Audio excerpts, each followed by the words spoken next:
Was reminded by my toddlers actually not too long ago. It was last week. There was a day where we had a lot of things going on, a lot of activities in the evenings. And I got them home from school and we had to get somewhere pretty quickly. Had to feed them, get them ready for the next event, get them to one of their siblings' things.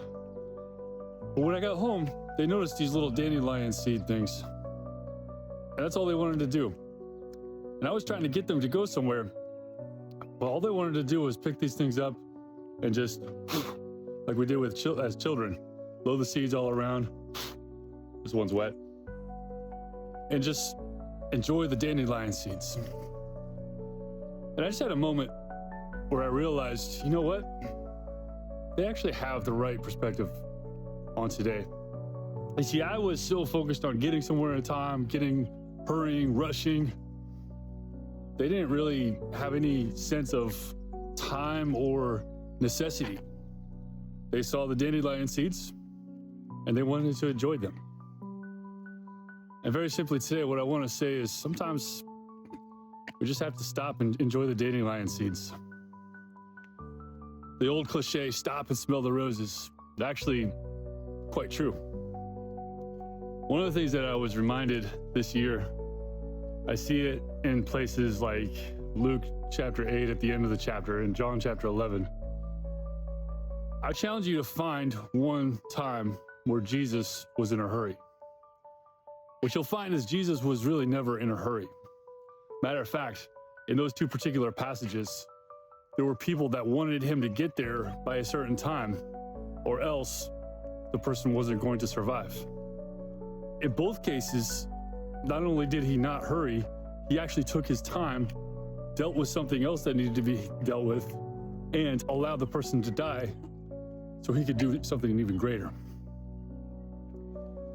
And so I've been challenging myself to live like Jesus. This is one of the things that I've learned, is that the more, this might seem so simple, but for some of you, it's going to be transformational.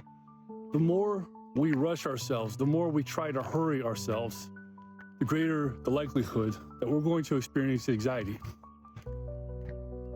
In contrast, the more we live like Jesus and simply live with a sense of wherever I am right now, I'm here.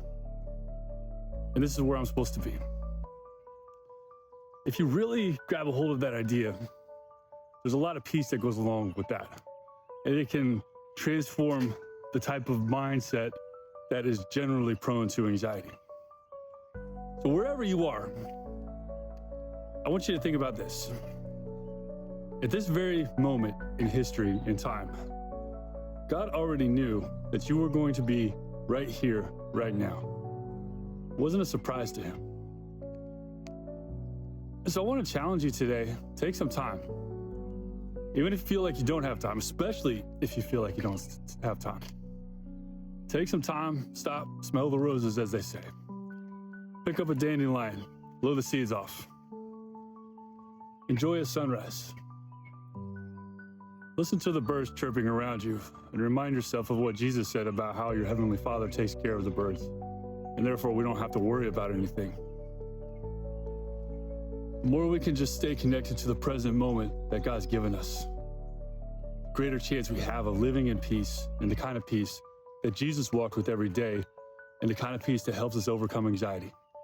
God bless you. Thanks for joining us for this week's Mental Health Monday with Pastor Dan Harrison. Today's reminder is simple but powerful. Slow down, take a moment to breathe, to notice the beauty around you, and to trust that God already knew you'd be right where you are. Peace comes when we stop rushing and start resting in His timing.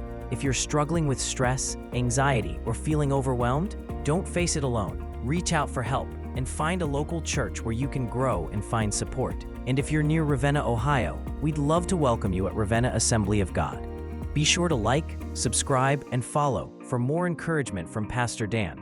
And join us again next Monday for another Mental Health Monday.